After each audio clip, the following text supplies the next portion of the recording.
Hills. Welcome to the regular session of Farmington Hills City Council. I'm calling the meeting to order, and we will begin with the Pledge of Allegiance. I would like to invite Rachel Timlin and her team to come up and lead us in the pledge.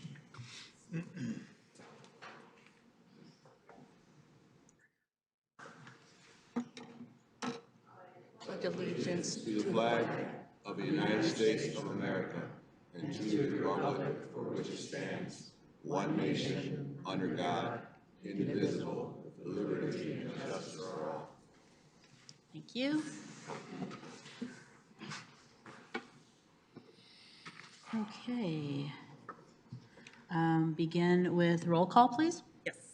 Council members Aldred. Here. Bolaware. Here. Bridges. Here. Bruce. Here. Dwyer. Here. Knoll. Here. And Mayor Rich. Here. Thank you. Okay. Next up, item 1, approval of the regular session meeting agenda. Here. Yes. Madam Dr. Mayor, I Bruce. would move the approval of the agenda as published. Support. Okay, moved by Mayor Pro Tem Bruce, supported by Councilmember Bridges. This is a regular vote. So all in favor, please say aye. Aye. Aye. Any opposed? Thank you. And next up is the selection of our Mayor Pro Tem. Mayor Rich? Yes, Ms. Bolaware. Yes, I make a motion to appoint Michael Bridges as our next Mayor Pro Tem. Support? Okay, moved and by Ms. Bolaware, supported by Mayor Pro Tem Bruce. I see no other nominations, so I would look for a motion to close nominations.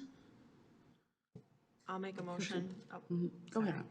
I'll make a motion to close nominations. Thank you. So that closes nominations, and this would be a regular vote, is that correct? Okay, and so all in favor, please say aye. Aye. Aye. Any opposed? Congratulations, Mr. Bridges. Thank you. Appreciate it.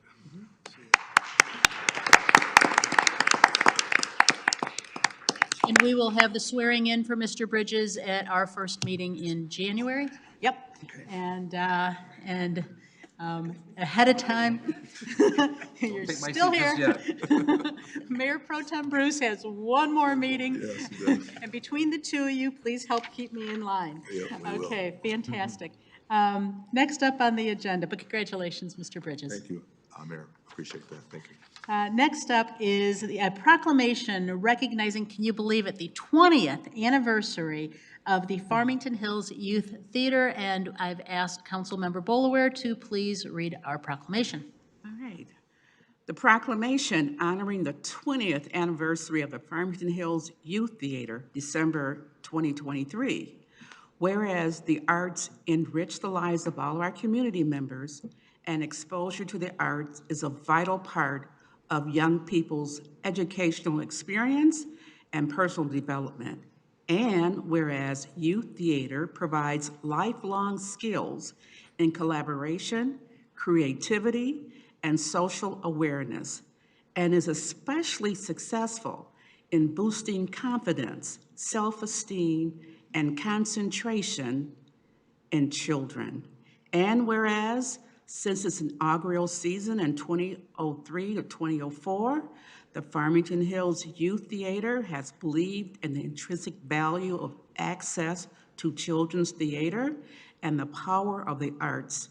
And whereas the Farmington Hills Youth Theater was created as a program of the Cultural Arts Division of the city's Special Services Department to support actors from ages of 4 to 18, and has produced 55 productions, including recent productions of Disney's Little Mermaid, Matilda Jr., Beauty and the Beast Jr., Newsies, Mary Poppins, and many more, in addition to a full roster of summer camps. And whereas the Farmington Hills Youth Theater is committed not only to the craft, but also to creating an inclusive environment that supports the development of young people as valuable contributing members of the community. And whereas for 20 years, the Farmington Hills Youth Theater has impacted 7,000 youth performers from the city of Farmington Hills and across Metro Detroit, and has provided countless hours of accessible entertainment to more than 100,000 audience members of all ages. Now, therefore, Teresa Rich, Mayor of the City of Farmington Hills, on behalf of the City Council, do hereby recognize all former and current Farmington Hills Youth Theater performers, parents, guardians, and instructors in acknowledgement of the 20th anniversary of the Farmington Hills Youth Theater, and urge all residents to expose themselves and their children to the arts for the benefits of our community. I'd like to present this proclamation. Rachel, are you going to accept it for? And as you come up here, we also have a Farmington Hills Youth Theater parent, Valerie. No, I think your child is participating in it right now. So here we go. Yeah, yeah.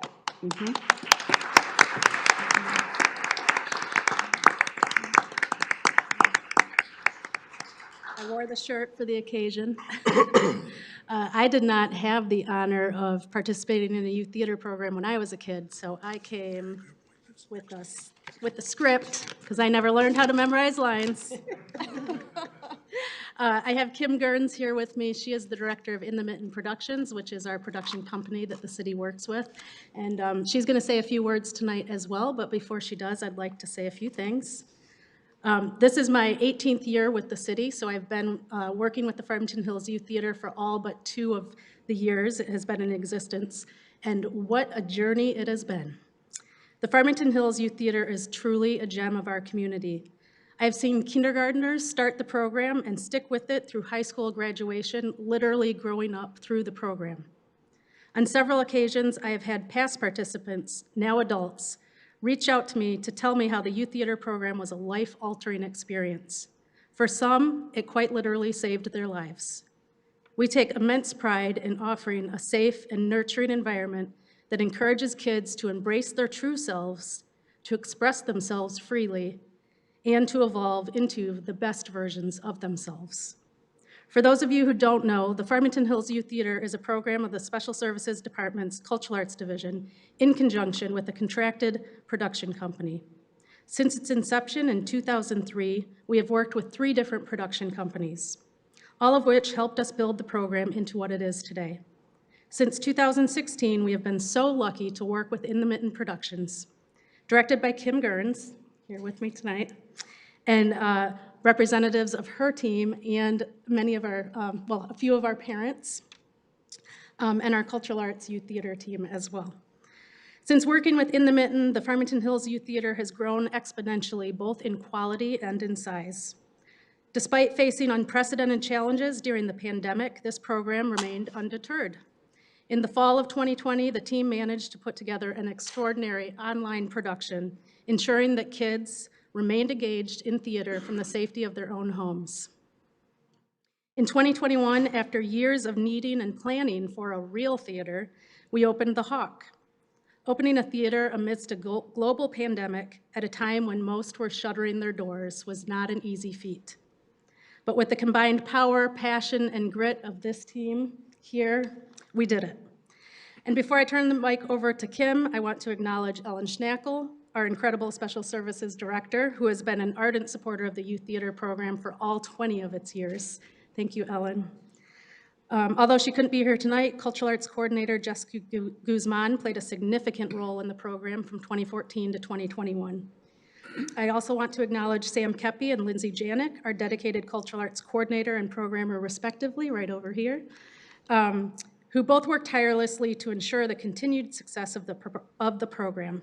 Their efforts have led to the expansion of community offerings to include Open Spot Theater, an inclusive initiative for individuals of all abilities, making theater accessible through creative and therapeutic activities. And lastly, I wish to express my deepest gratitude to Kim Gurns, a pivotal figure in our journey. She transitioned from being a theater parent to a parent volunteer to staff member, and now the director of In the Mitten Productions. Kim and her team's dedication are truly invaluable to all of us. Looking ahead, I'm excited and optimistic about our continued collaboration and can't wait to see how the Farmington Hills Youth Theater evolves and continues to serve the community. Thank you for your support.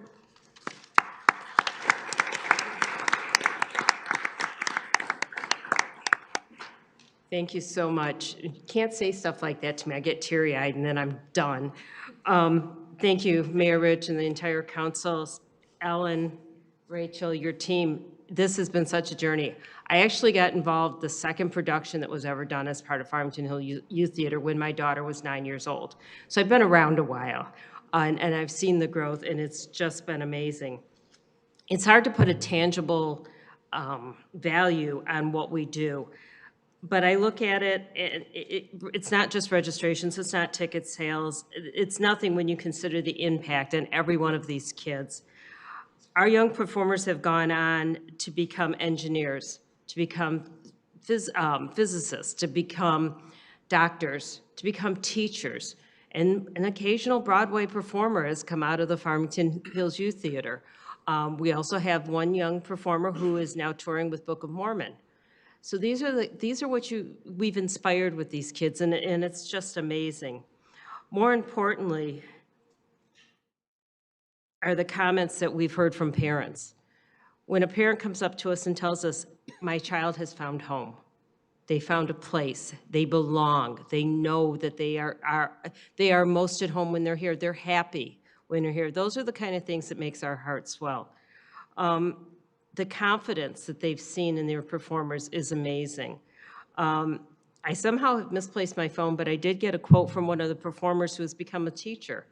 And she called it what has inspired her to inspire laughter in her kids.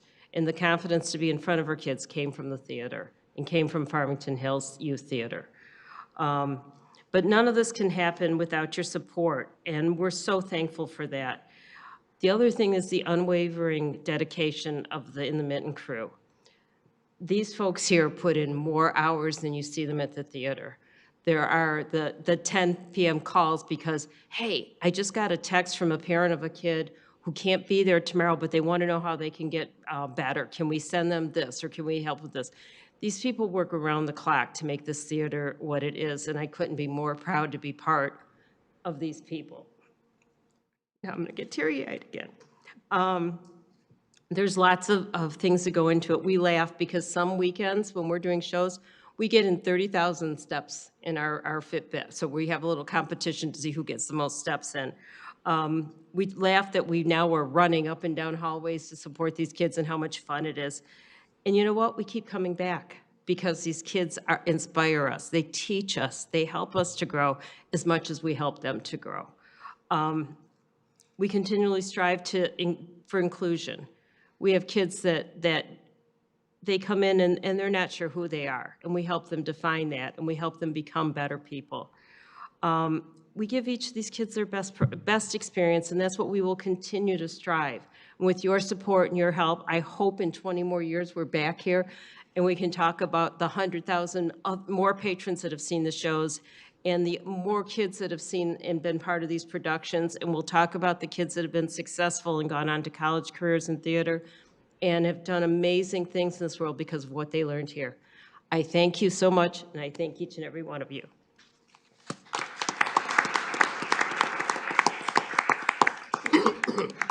Well, before you all dash off, anyone who is involved in the youth theater, if you could be so kind as to stand so that we could recognize you, that would be great.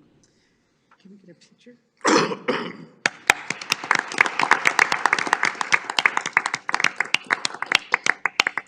Thank you so very much for your service to our city. We are looking for, and we have people who want to give comments too, so don't dash off yet. And we are looking for people to participate in our boards and commissions. So any alumnus of the Farmington Youth Theater who are now grown-ups, we would love to see. Comments, please.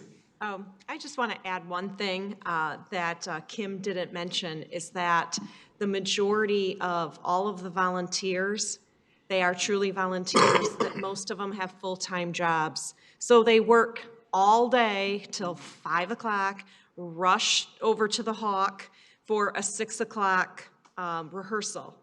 And it's not just one day a week. There's 2 casts. So they have to do this basically 4 days a week because there's 2 rehearsals per week per cast.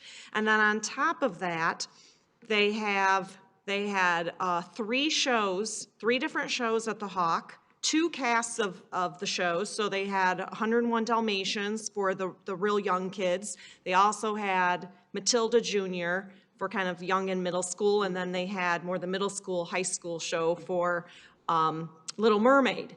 And it was boom, boom, boom, one weekend right after each other. Plus, on top of that, there was a show at Novi, kind of wedged in there too. So, I mean, the point is they put so much time into this on top of their other full-time jobs. So that is just remarkable. So thank you for everything that you do. The theater is just, it's amazing, and I've loved watching it grow from when it was at the Costic Center to now when it's at the Hawk.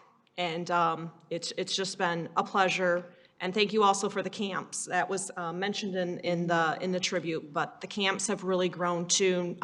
You know, you had a wonderful partnership with the Farmington Players Theater, but now that you are kind of in your own facility at the Hawk, it's been great to see those camps grow as well. Thank you. Anyone else? All right. Thank you very much.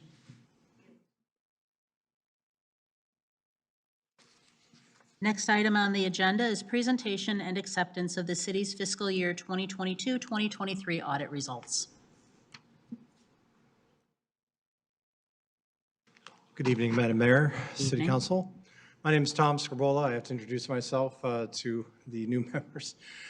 Your Finance Director and Treasurer for the City of Farmington Hills, and I'm proud to bring forth to you and introduce Yo and Yo's representative, Jamie Vervette. Jamie Vervette is a partner in Yo and Yo. They are our external auditors who put together our annual comprehensive financial report for the year ended June 30th, 2023. So you've all received a paper copy of this.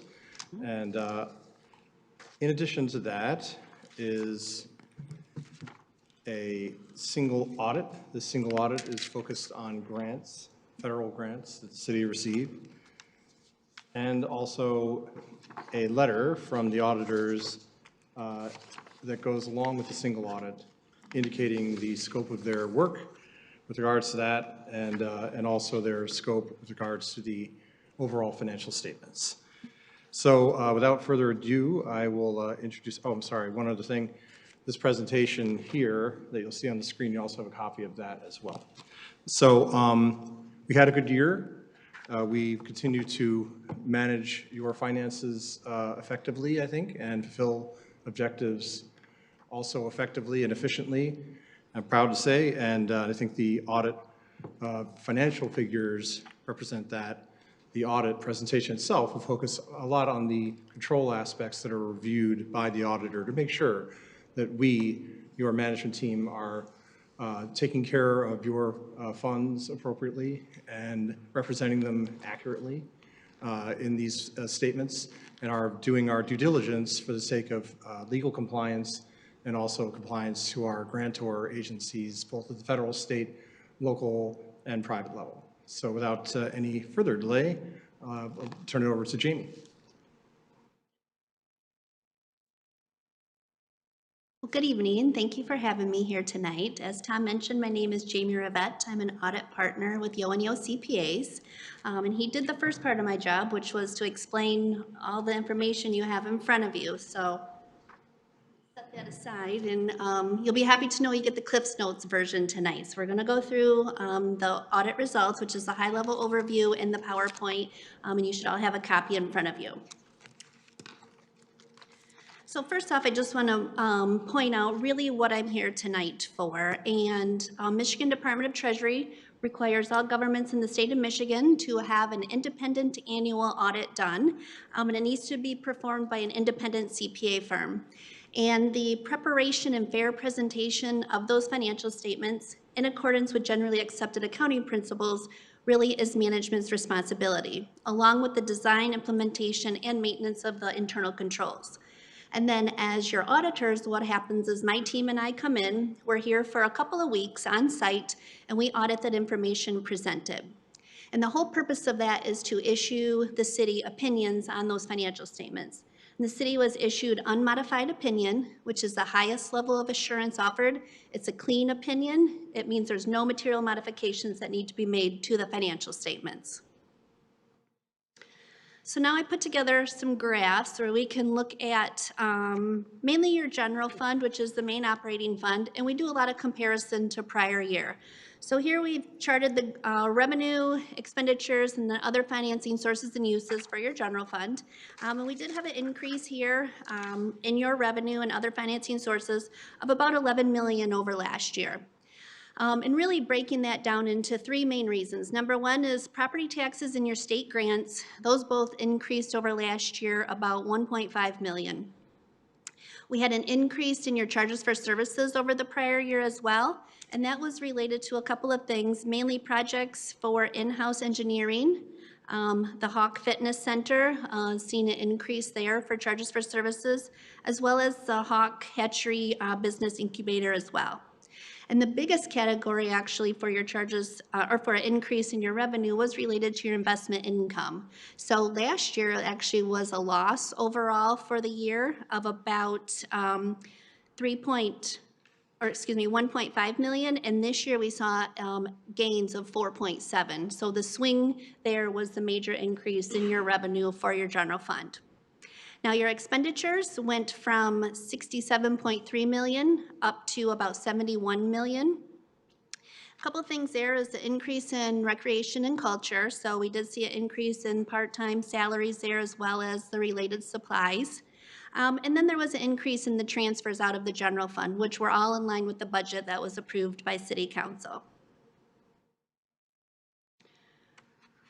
Here's a pie chart then that has your general fund as well as the public safety fund revenue included together, which is about 92.7 million.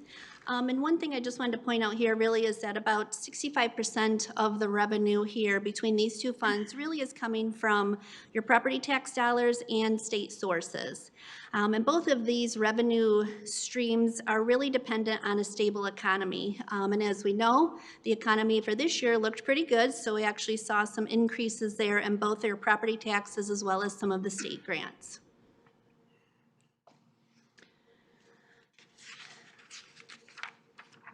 I also included a slide on the state shared revenue. And if we're looking here, like 2016 to 2019, pretty flat. We did see some increases there. In 2020, we had a slight dip, but definitely we've seen a nice increase in steps going up here from 2020 to 2021, all the way up. 23 dipped down just a little bit. But the point I really want to make here is right now it's at 9.5 million. And it has taken us about 20 years just to get back to where we were back in 2001. So in 2001, that state shared revenue was about 8.3 million, and it has taken us 20 years just to get back to that number. Now, in looking at your general fund as well as the public safety fund expenditures, which is about 82.9 million. The dark blue area here at the bottom, about 43% of that is all related to public safety. So that really includes the expenditures in both your general fund as well as your public safety fund. You can think of it really as 43 cents of every dollar that is going out of those two funds is related to public safety. About 11.9 million of that is public safety millage related expenditures. And then in the general fund for police and fire, we have another $23.6 million of expenditures. Your general fund balance is broken down into a couple of different categories. So we have unassigned, which is about 50.9 million. We do have some funds that are assigned, and that really is a classification that's intended to be used by the city for specific purposes, but it doesn't require a formal action. So both the finance director and the city manager are authorized to assign funds. So you have about 4.5 million assigned fund balance for future expenditures. We have some non-spendable funds in that total, as well as about 618,000 that are restricted for a specific purpose. And that's really related to construction code and also some police and fire grants. So when that revenue comes in, there's really strings attached to that and it only can be spent on specific purposes. My next slide is this graph of your capital investments for your governmental funds. And, kind of looks like a Etch-a-Sketch here.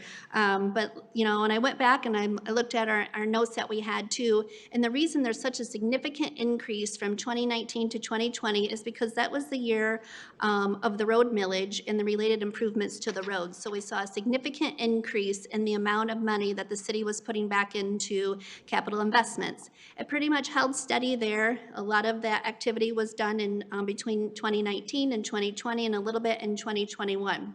This year for 2023, you had about $22.1 million of capital outlay expenditures that were added to capital assets and infrastructure, and the majority of that is related to improvements for your local roads. That does correlate then with the depreciation, which is the red line there in the bottom.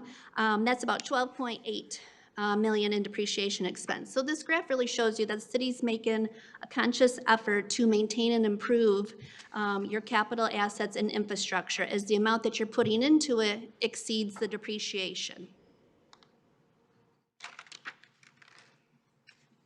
And this graph also really is in line with that conclusion too, as this is the cumulative total. So we have the blue section there, which is the cumulative cost of these various categories. And it shows that we're keeping the capital assets and infrastructure up to date. And then the red bar is really the related accumulated depreciation to those various categories. So in each of the 5 capital asset categories, you can see that the city is spending more than the related depreciation expense. Now, the city also contributes to our retiree health care plan and also their pension plan. And I have those figures at the bottom. So your retiree health care, the city's contributions were about $245,000. And then for the pension fund, it was $6.7 million. And that really, the city has been paying the actuarially determined contribution, which is calculated by an independent actuary each year.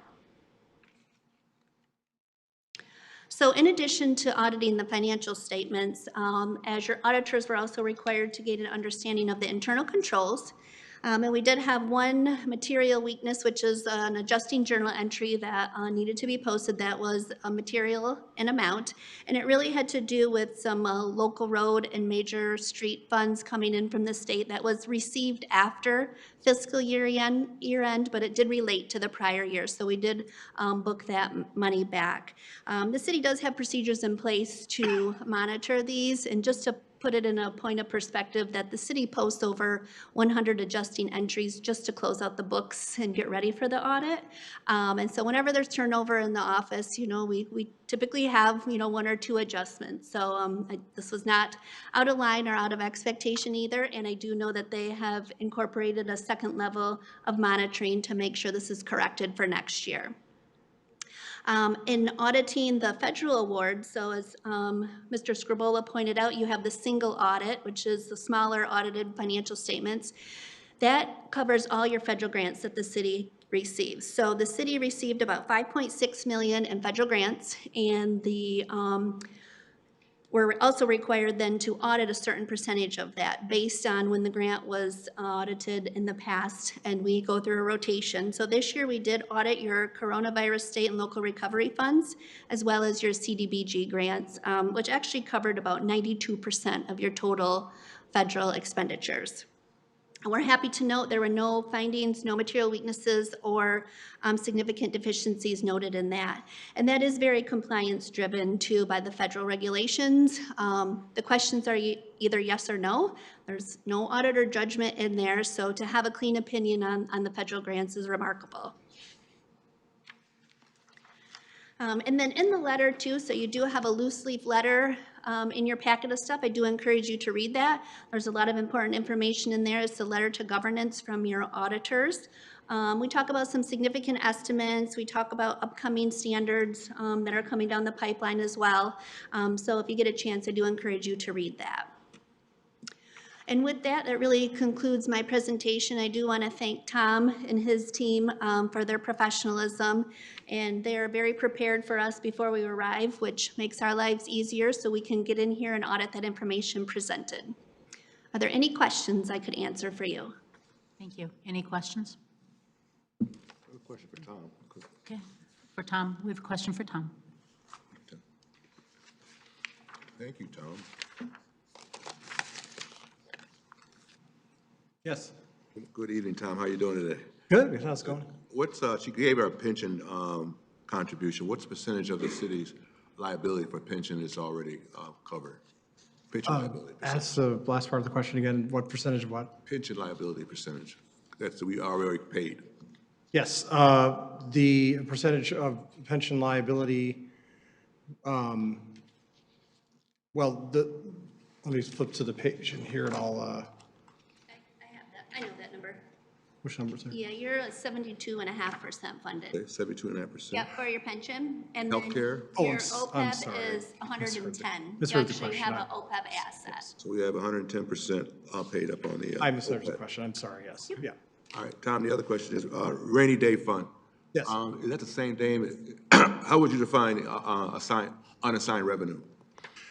How do we define unassigned revenue? That's revenue that you have not yet told us to put towards a certain expenditure, and that we as management have not yet designated towards a particular purchase order or a target or something of that sort. Where are we sitting right now, percentage of the general fund? The percentage, believe that is over 70%. Sorry, It's over 70%. very healthy. Very healthy, yes. All right, and then regarding indebtedness, I know we have outstanding bonds out there. We still have a very favorable climate in regards to the fact that we have a AAA bond rating, which helps us a lot when we go on the bond market. How much indebtedness do we have right now? Indebtedness do we have? Our total indebtedness is only about 5% of the total debt limit that we're allowed to take. Believe that our total debt for the government funds, I believe our debt service is about $7.5 million a year, if I remember correctly. And then we also have some bonds that are paid off for the water and sewer system through the county. Okay. So it's a very low, it's a very modest level of debt for an organization of this size and this budget. And the presentation mentioned that property tax revenue is very strong. And what do you see as something, what do you see in the next 2-3 years regarding what we, in our financial situation regarding property tax revenue? Do you expect decline or retraction in those dollars because of slower appreciation? What do you expect there? Next year, we are pretty much locked in for 24 for another 5% increase, as we indicated in the 23-24 budget. Just received that information from our assessor. So going beyond 24-25, just understand the 2024 assessing role applies to the 24-25 budget. And that increase that I'm talking about is based on sales information leading up to last March, okay, March of this year, 23, going back 2 years hence. So you're talking about sales that took place from April of 21 to March of 23. And so needless to say, that was indicated by a huge increase across the country of residential property values. We're not seeing, going forward beyond March, we're not seeing that large an increase anymore. It's kind of flattened out, but it's still increasing in our case because we have a high quality residential base. On the flip side, now we do expect two things. One, we see a downturn of residential values in some areas of the country, although when we came to you during the budget process earlier this year, we thought that might bite into our property values, residential property values here. We have not seen that trend, that negative trend happening here, so that's a good sign, but we're keeping our eyes on that. It's a watchful thing. The other thing that we're looking at carefully are commercial values of multi-year leases, particularly for commercial properties up on 12 Mile. Those multi-year leases, as they begin to run out, a lot of them were signed before COVID. And so as those leases run out, you could see lessees, they would, possibly head further out, seek cheaper properties further out in suburbs possibly, or possibly switch more to remote-based offices and things of that nature. So that's a concern, and those are older structures in some cases, so we're not, it'd be rather costly to try to put those back into play for new use or to convert them to residential. So I think we've been tracking that for a couple of years, and so far it hasn't resulted in a major downturn or anything of that sort in commercial value, but over the next 2 years it could, and for commercial property. Well, we appreciate your attentiveness regarding these issues and keeping the city in a strong financial position as presented today, and we thank you for that. I know our residents also. One of the great things about our city is that we are a well-run city, historically, and we continue to be that way. Thank you. Appreciate it. All right. Any other questions? All right, thank you very much. Thank you. Next item on the agenda is correspondence. Do any council members have correspondence that they would like to share? Nope, seeing none. Next item on the agenda is the consent agenda. All items listed under the consent agenda are considered routine, administrative, or non-controversial by the City Council and will be enacted by one motion. There will be no separate discussion on these items unless a council member or citizen requests, in which event the item may be removed from the consent agenda for consideration. They will now be read by Mayor Pro Tem Bruce. Thank you. Number 9, recommended approval of consulting services agreement for building department database management and system with Munivate LLC in an amount not to exceed $75,000, CMR 1223-125. Number 10, recommended approval of as-needed purchase of asphalt materials from Ajax Materials Corporation in the amount not to exceed $50,000 per year, with extensions, CMR 1223-126. Number 11, recommended approval of purchase of 2 5-yard dump truck chassis with swap loader hoist systems from Wolverine Freightliner in the amount of $231,492, CMR 1223-127. Number 12, recommended approval of as-needed purchase of OEM parts for emergency vehicles from Liquid Spring LLC in the amount, estimated amounts of $15,000, Rosenbauer in the amount of $30,000, and McQueen in the amount of $15,000, CMR 1223-128. Number 13, recommended approval of setting of the City Council goal session date of January 6, 2024. Number 14, recommended approval of City Council study session meeting minutes of November 27, 2023. And number 15, recommended approval of City Council regular session meeting minutes of November 27, 2023. Thank you. Do we have a motion? I motion, Mayor, I motion that the council accept the consent agenda as presented by Mayor Pro Tem Bruce. Madam Mayor, before we proceed. Yes. Item number 14 is going to have to be voted on separately because the new members weren't a part of that, or we have to pass another motion to suspend that rule. Very good. Or you don't need to. Or we don't Because need you to. don't have a quorum, I believe. Okay. Okay, so then, if we were to, so we'll get a second in a moment. If we were to go forward with it as is, the people who are the newly elected members would abstain. Right. From the entirety of the consent agenda No, unless no, we, just item 14. unless we moved item 14 to its own motion. Right, it has to be its own motion. Okay, so that one, so Mr. Bridges, would you like to have a friendly amendment to your, to the motion? It's So, 14 and 15. No, just 14? because 15, they were already sworn in, so Oh, they were okay. members. But for 14, the only members that are here are you, me, Right, you're Mr. right. Bridges, and Ms. Bulware. so then the first motion, Mr. Bridges, would be items 1 through 13 and item 15. Is that what you wanted? Number 9 through 13 Sorry, and item 15. 9 through 13 and item 15. I would accept that friendly amendment. Thank you. Ms. Bolaware, I saw you wanting to second. Yes. Thank you very much. So moved by Councilmember Bridges, supported by Councilmember Bolaware. This would be a roll call vote. Council members Knoll, Yes. Dwyer, Yes. Bruce, Yes. Bridges, Yes. Bolaware, Yes. Aldred, Yes. Mayor Rich. Yes. Okay, then we would need a motion for item 14, if there is such. Dr. Bruce? Nope. Ms. Knoll? I can make it. I will move to make a motion to approve item 14 on the consent agenda as read by the Mayor Pro Tem. Thank you. Is there a second? Support. Supported by Ms. Boulware. Okay. So we have this item 14 only, and this is also a roll call vote. Council members Aldred, Abstain. Bolaware, Yes. Bridges, Yes. Bruce, Yes. Dwyer, Abstain. Noel, Yes. and Mayor Rich. Abstain. Okay. That then takes us into public questions and comments. This is limited to 5 minutes for any item of city business not on the agenda.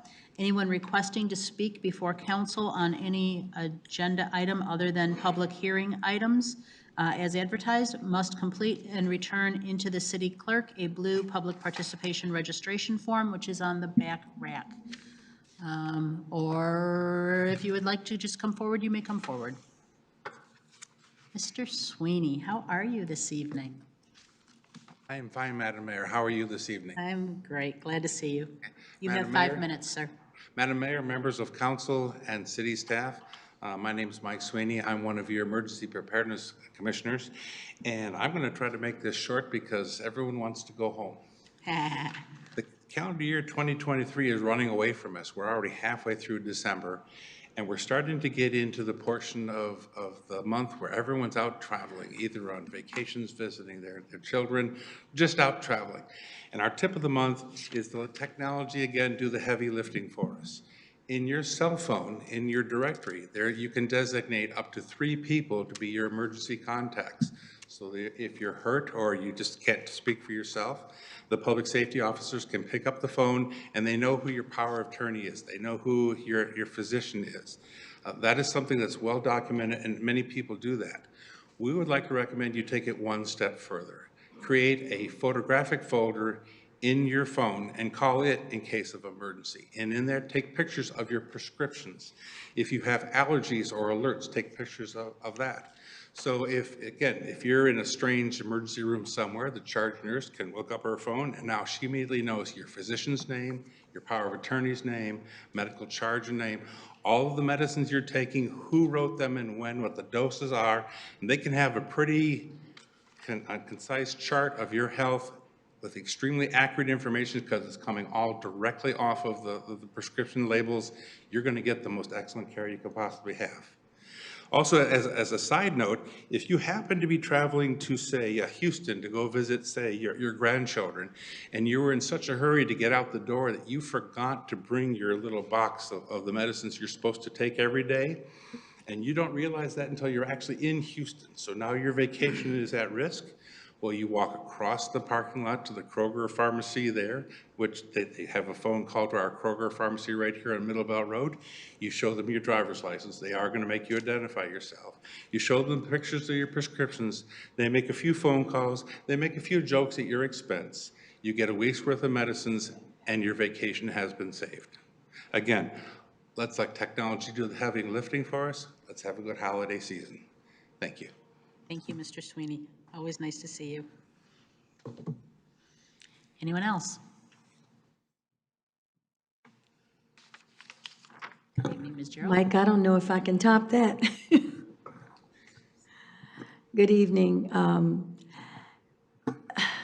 I just wanted to give a shout out to a lot of the gas station owners that are here in Farmington Hills, West Bloomfield, Oak Park, Southfield, for allowing me to put the flyers up in their gas station windows regarding the last event that the Southfield Police Chief in conjunction with the Farmington Hills Police Chief did, and that was on domestic violence. And I am just so honored and humbled to go back by those gas stations. Some of them have not taken the flyers out yet. So I want to give a shout out to them for allowing me to do that.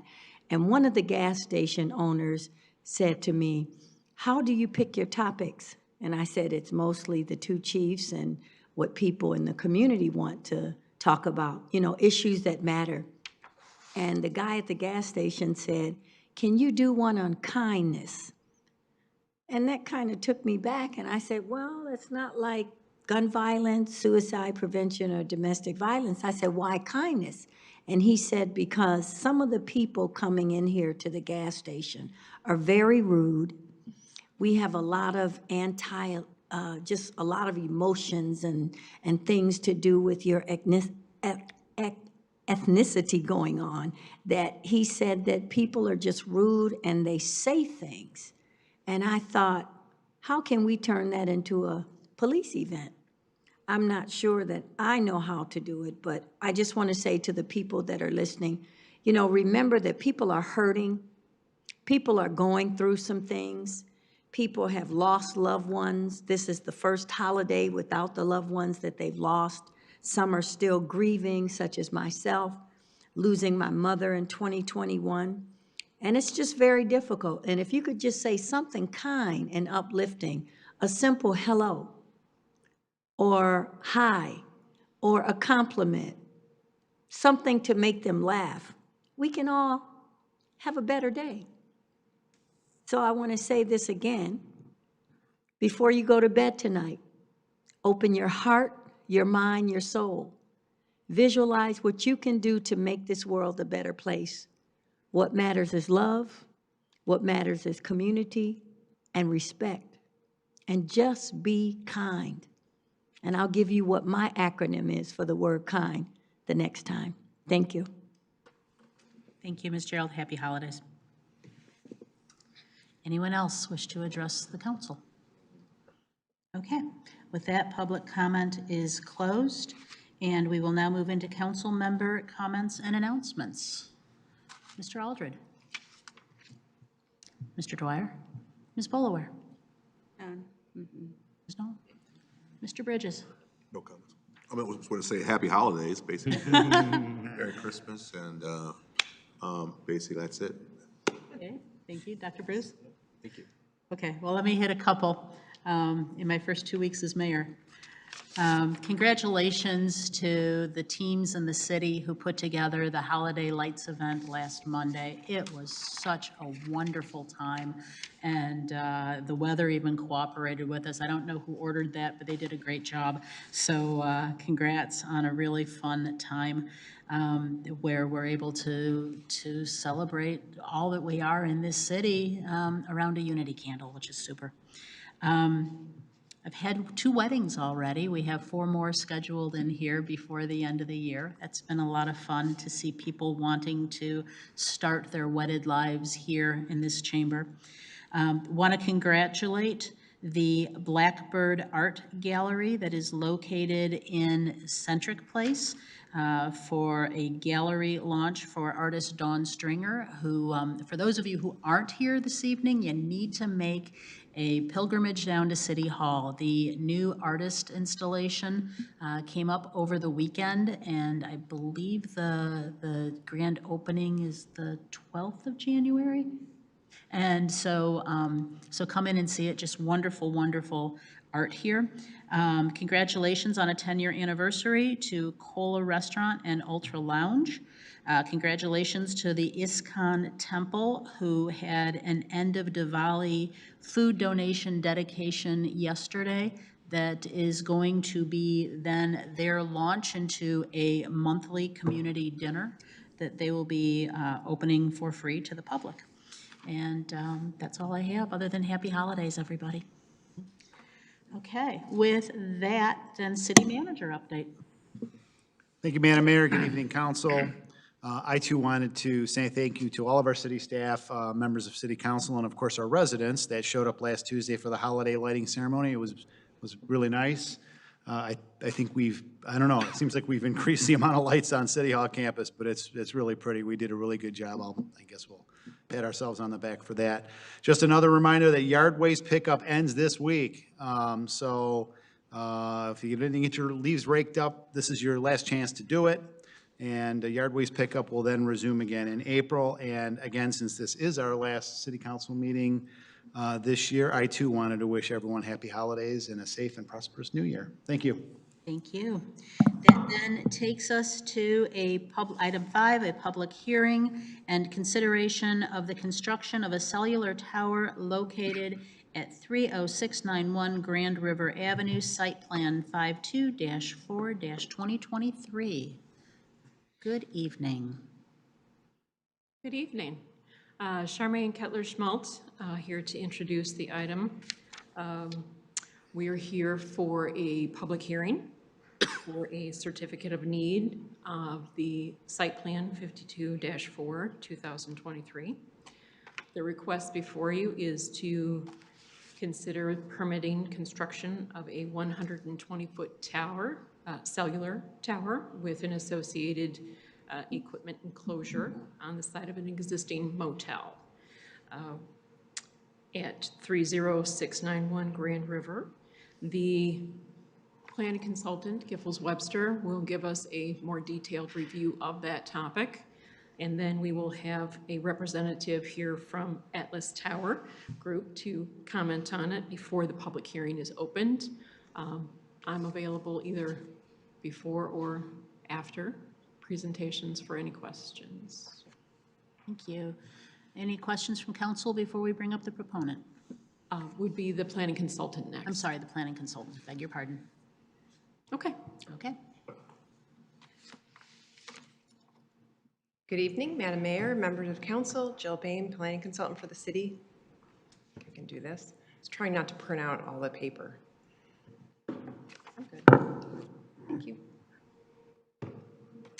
So you have this evening before you a site plan and some information from the applicant regarding a new cellular tower wireless communication facility to be 120 feet, and it will be located inside a 50 by 50 equipment enclosure.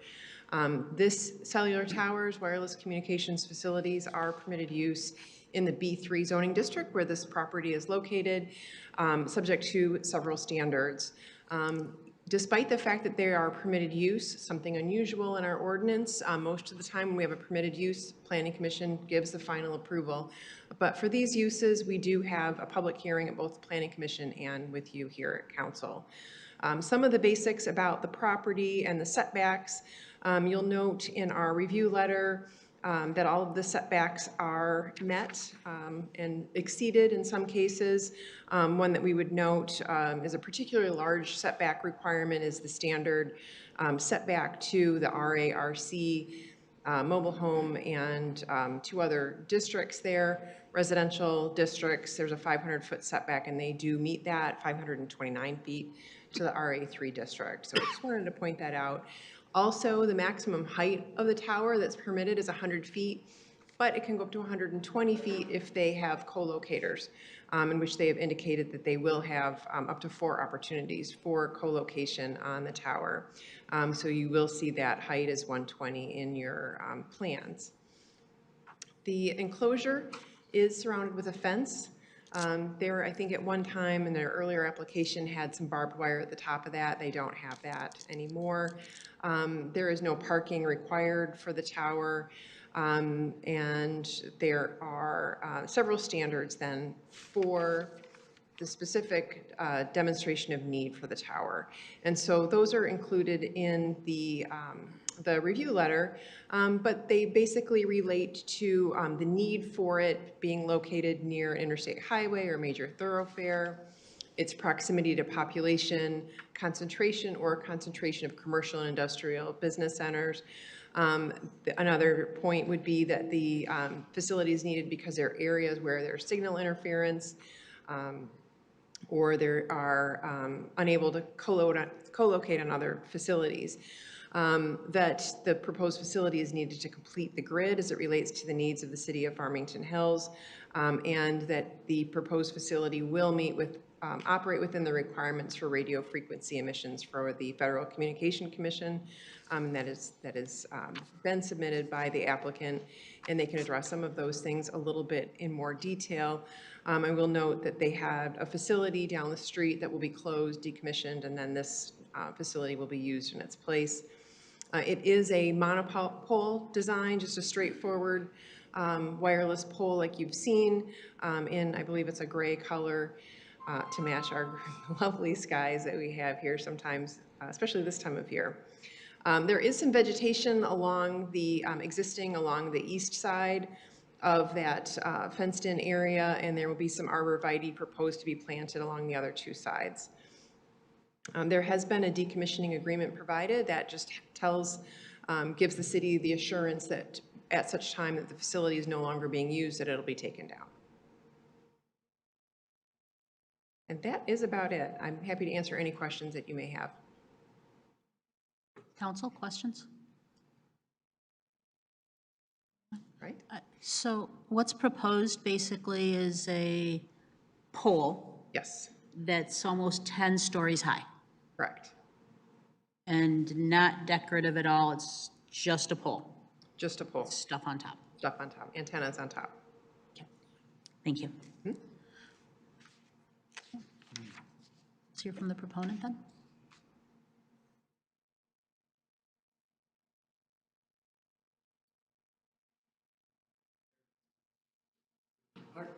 Good evening. Good evening. My name is Bill Williams, and I am the manager for Atlas Tower in this area. Probably the most significant thing to note, the T-Mobile is our anchor tenant that we're working with currently. AT&T has expressed interest of co-locating on the tower. And of course, we wouldn't turn Verizon away if they wanted to be on it as well. The main reason that this tower is needed down the street at the Farmington Junction, the old rail station that's been there forever, the smokestack that's there, that's the current location of T-Mobile's antennas. Those antennas are beyond obsolete. They are barely functioning as far as the obsolescence of technology is concerned. So they're going to be at a point where there's an outage, or there's going to be some sort of kind of an emergency situation, or at least a critical situation, if they have to update those antennas, because they simply cannot be updated on that structure. So this structure provides the critical infrastructure that's needed to maintain and improve the communications cellular-wise in that area. Yes, please. Yes. So if this tower is approved, will the antenna come off the smokestack? Yes. That won't be it won't be like on the same day, but it will, once the equipment is installed and tested on the new tower, your approval, then it will come off.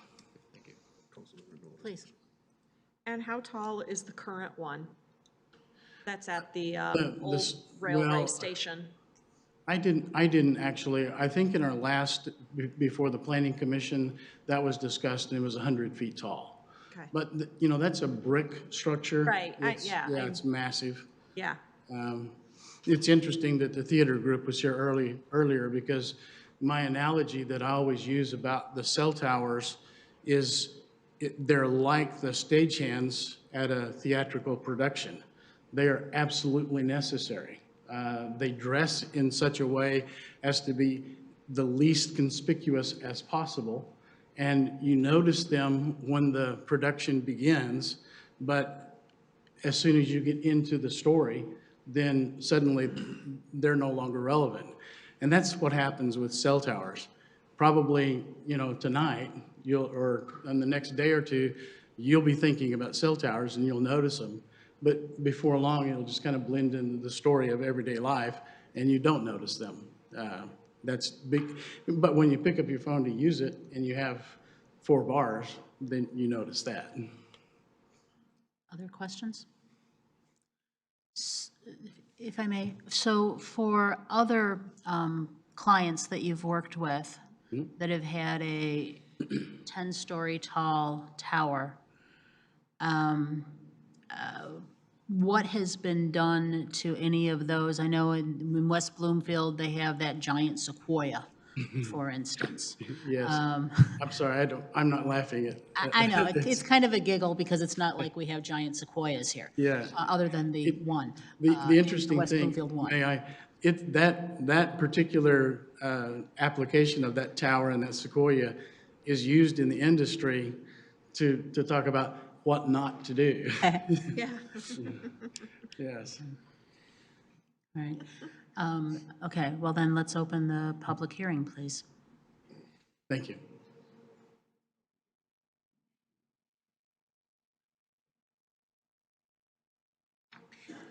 So please state. Pamela Gerald, P.O. Box 155, Southfield, Michigan, 48037-0155.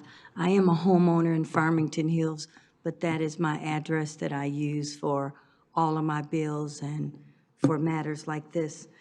I wanted to ask the petitioner through council, when you came on October the 26th, did you present any information regarding a study about the electromagnetic fields that come from cellular towers or monopoles? That's the first question. And if you did, I missed it. Councilwoman Knoll was reading my mind because I wanted to know the difference between having a 100-foot tower versus now wanting to have a 120-foot tower. And this particular monopole is so close to Beaumont Hospital. Would there be any problems with the electromagnetic fields that you're getting from this tower and what it radiates versus being so close to the hospital, interfering with X-ray equipment? And then do you have anything that you can present to this council and to the people that are watching this meeting? Does this electromagnetic field being so close in proximity to residential areas, even though it's a B3 zoning, that it does not cause any form of cancer? And if you can maybe answer those questions, I would greatly appreciate it. And then they mentioned a fence. What type of fence? Is it a metal fence? Is it a concrete post and panel for sound or radiation emissions? What type of fence? And how do the people feel about having a monopole so close to their residential area? I just want to know. Thank you. Anyone else like to speak at the hearing, please?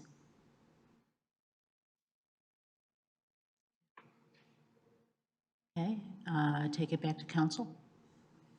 Questions? Yes. Madam Mayor, is Yes. the public hearing closed? Seeing that no one, thank you for that. Seeing no one else is wishing to come forward to speak, the public hearing is now closed.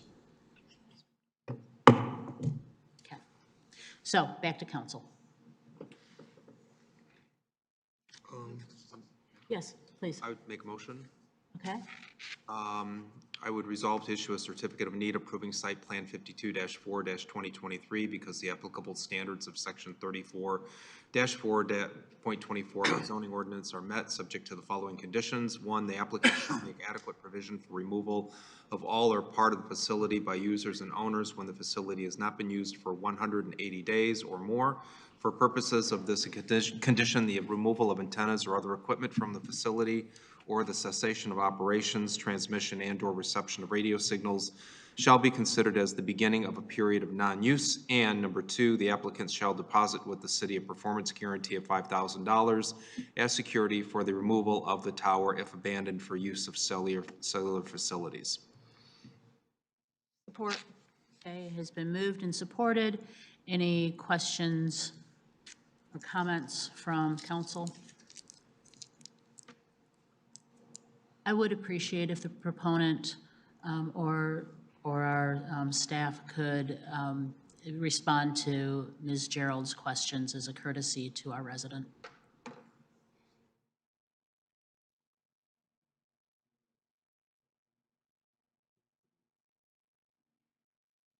So there are a couple of responses that are appropriate. One is, I think probably everybody in the room feels, you know, the sense that we want to be careful. We want to be careful about what we do, where we do it, and how we do it.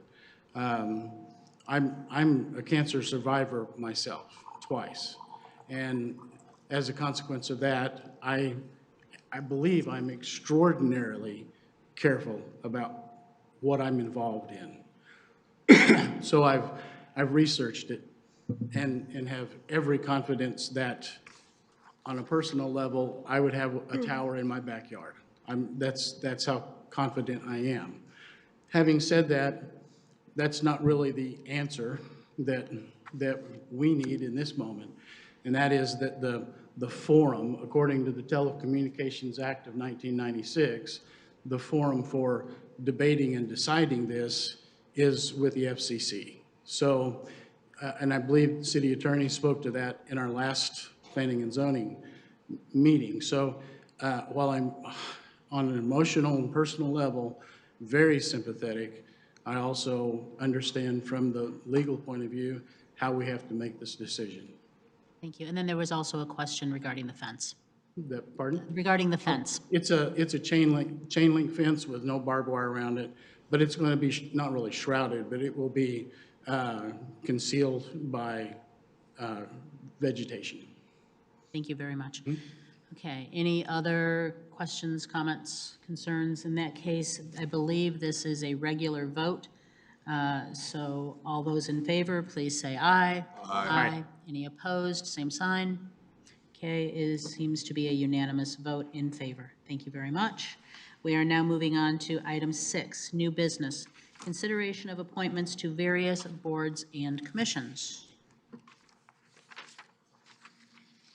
And you will see in your packet a memo with a whole bunch of recommendations for boards and commissions. Yes, I'm sorry, I'd like Ms. to make a Bulwer. motion. Please.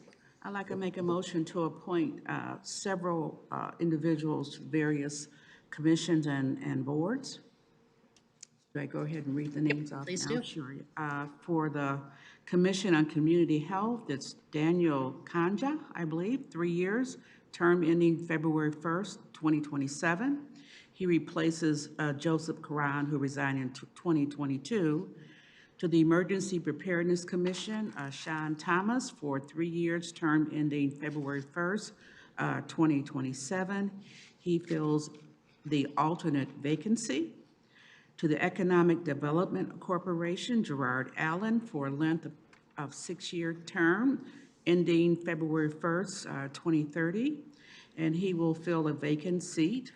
To the Brownfield Redevelopment Authority, Alex Meyer, for 3 years, term ending February 1st, 2027, and he will fill the vacancy left by Lori McDaniel, who resigned in 2021.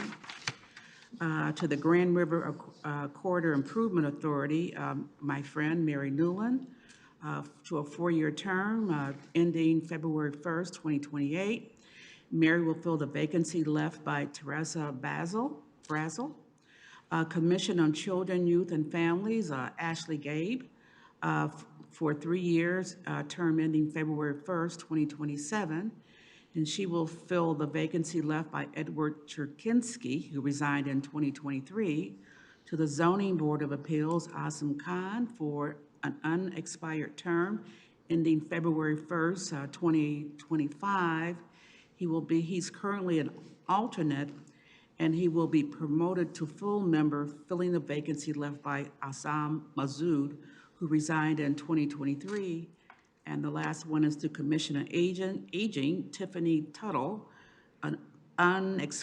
she's filling an unexpired term ending February 1st, 2025, and she's filling the vacancy left by Colleen Irving, who resigned in 2022.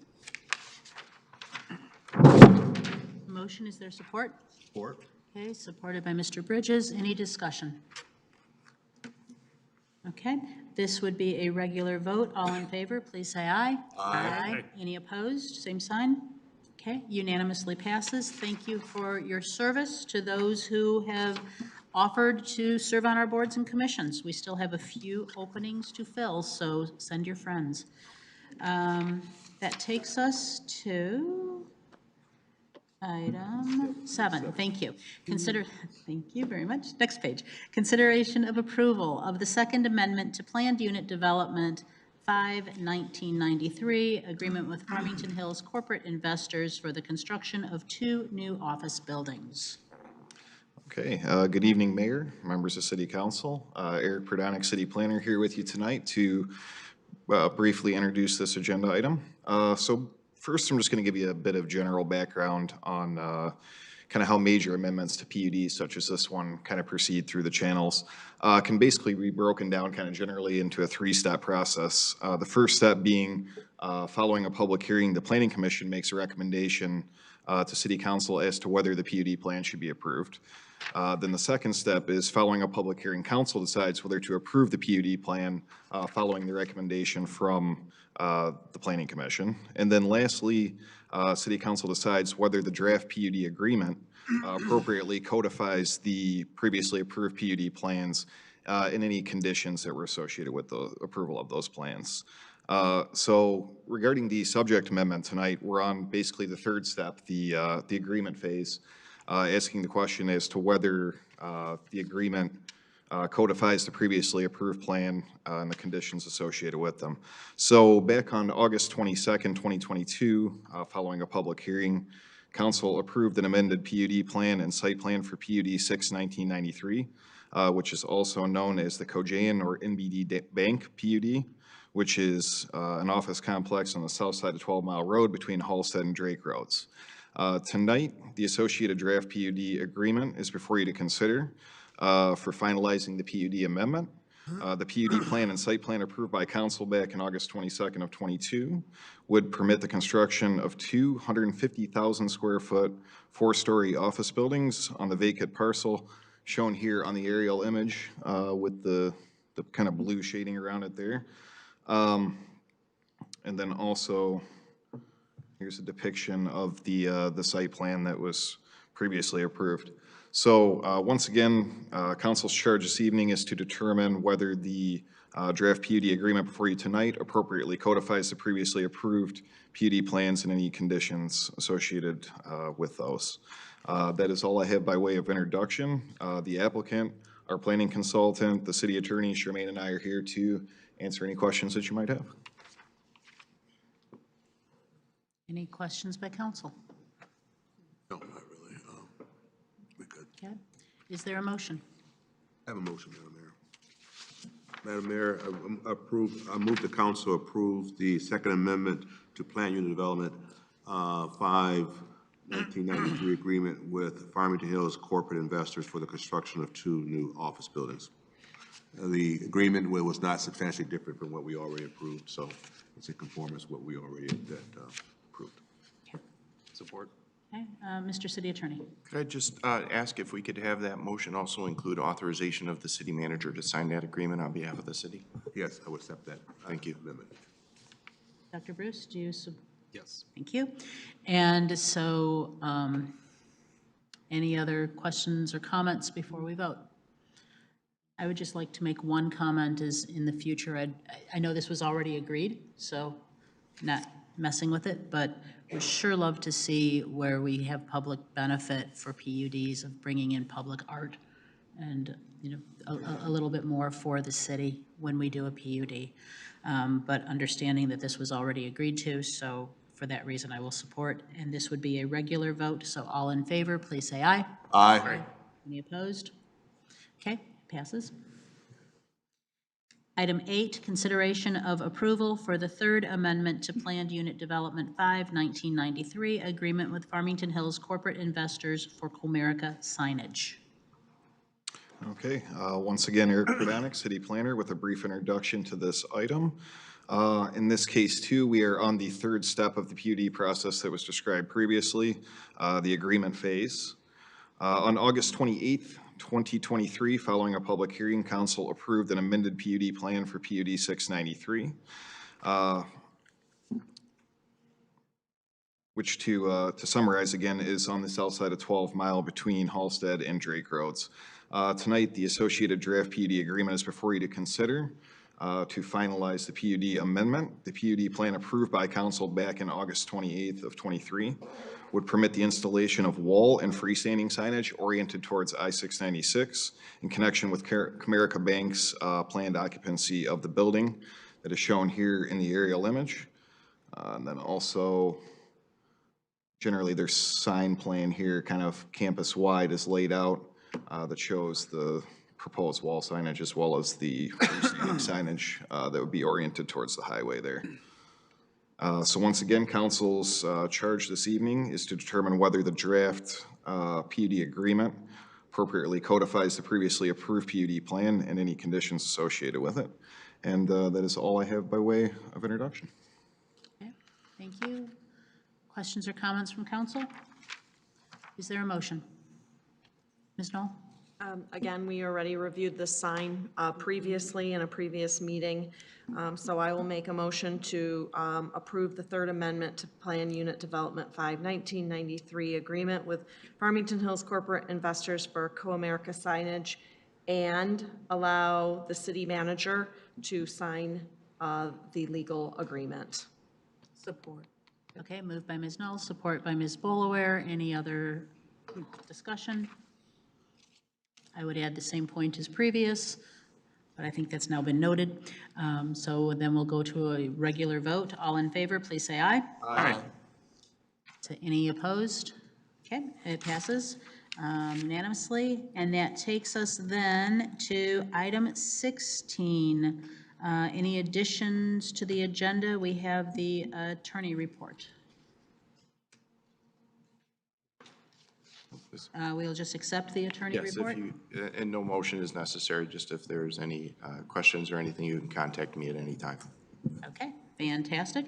And with having no further business in front of us, I'm looking for a motion to adjourn. Mr. Aldridge. Mr. Aldred, would you like to make a motion to adjourn? Yeah. Mr. Dwyer, would you like to support that? Okay, there's no discussion on a motion to adjourn. All in favor, please say aye. Aye. Good night, Farmington Hills. Happy holidays.